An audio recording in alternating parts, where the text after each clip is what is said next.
Here we are, the beautiful Italy, a paradise many say they'll never forget. Though of course, this is modern day Italy, and it's true, they've come a long way. But let's take a look at where it all started. The Italian Renaissance. Have you ever heard of it? This period was held between the 15th and 16th centuries. It quickly became known all across Europe for its advancements in culture, art, music, philosophy, technology, exploration, and innovation. I think anyone with good taste would have loved to live during this time period. Would you? Before you answer, let's get into the real tea. That being the people of the Renaissance. In this video, we'll explore some examples of who they were, how they lived, and so much more. This video will specifically be about showing you all how some people lived during the Italian Renaissance. We'll be analyzing 3 examples of people, digging deep into their lives. A day in their life, or their life period, is what we will soon know all about. Things like how they spent their time, what they wore and ate, their position in society, historical importance, and much more will be interpreted. And by the end of this video, we'll have a better understanding of how it was to live during the Italian Renaissance. Let's begin with the commoners. This class of society would consist of people who are, in today's time, considered poor or middle class. They would have jobs like merchants, tradesmen, and or maids or slaves. Merchants worked in an industry that produced wool and ships, for example. If they didn't work, they would marry someone who had money. Those people were considered the nobles. The job of tradesmen consisted of creating equipment used daily or being a simple shopkeeper.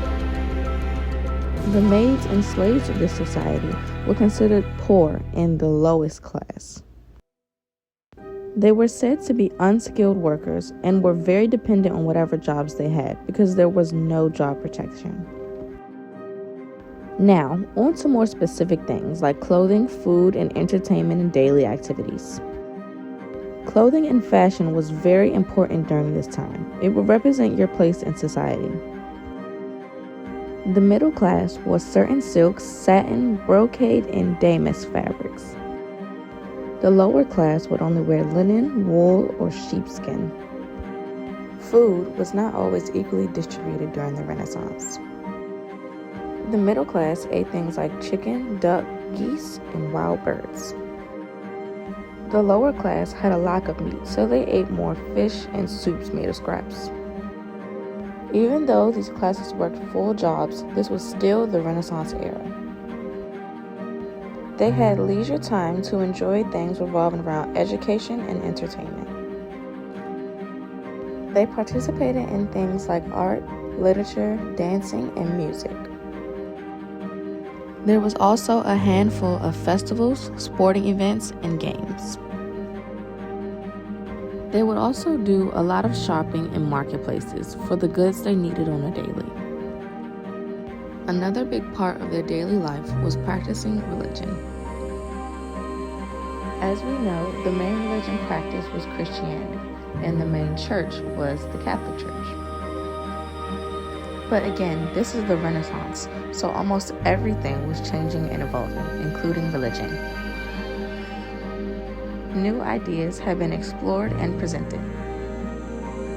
A new church was eventually established. It was called Protestantism. With that new church came a new philosophy called humanism. As time went on, this new philosophy was spread all over. Its ideas and practices became a part of everyday practice and ways of life, and of course, faith. Now we will look at the life of someone a little more specific. This is Caterina Stropha, an Italian noblewoman. Katerina was someone who was no stranger to a lavish life due to being born into a powerful family and royal marriages. In her early life, she was unlike many girls, teaching herself to use alchemy and men's weapons. Those interests soon became a big part in her life. Now we'll see why. She was a wife and a mother, but in her free time, she created over 400 beauty and health recipes. This included making things like lip colors, face creams, hair dye, prescriptions for illness, and much more. The most popular being recipes to improve libido and restore virginity. She, of course, wrote all of those recipes down, and they became available to many. Because Katerina was a noblewoman, it meant she was a part of rich and high class of society. By marrying into a royal family, she was able to take part in daily activities of those in that class, meaning she was no stranger to things like big feasts and festivals full of royal dishes. Through her marriage, she created significant influence on the Roman court by using her education and administrative skills. Katerina was said to have 2 other marriages outside of that one, maintaining her status and lifestyle throughout them all. Those people consisted of Giacomo Fio and Giovanni de' Medici. While married to her first husband, she encountered a number of hardships. Her husband had multiple assassination attempts. One eventually was successful. This attempt left Katerina and her kids held hostage.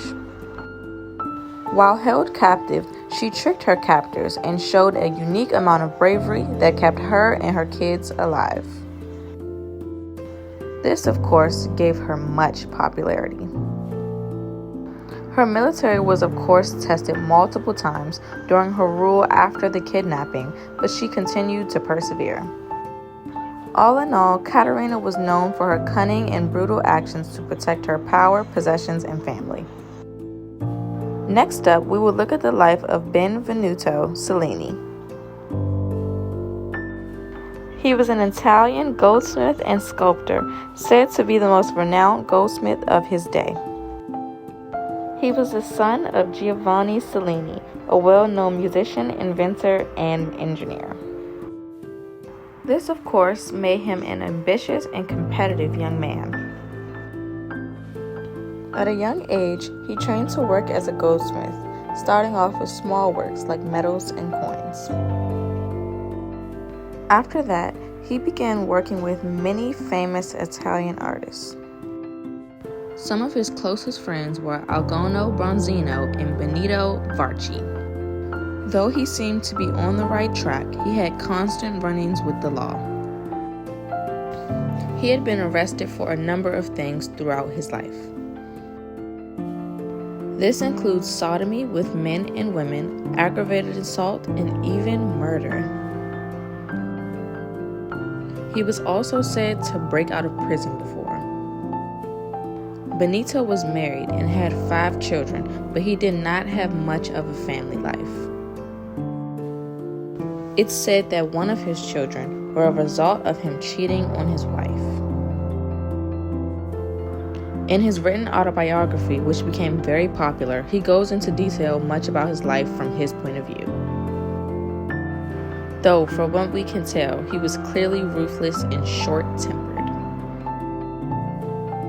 This, of course, did not stop him from creating great work that is well known today. There are a number of pieces that he is known for. Here is some of his work.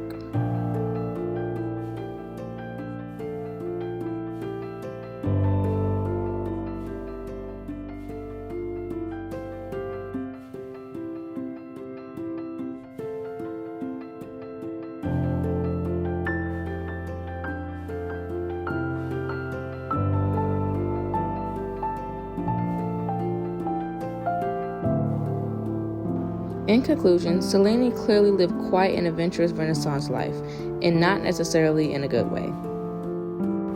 He was a true Renaissance man. Here we are at the end of it all. I hope this video gave you some true insight on how people lived during the Italian Renaissance. Maybe now you can answer the question that we asked before. If you could, would you go back in time and live during the Italian Renaissance?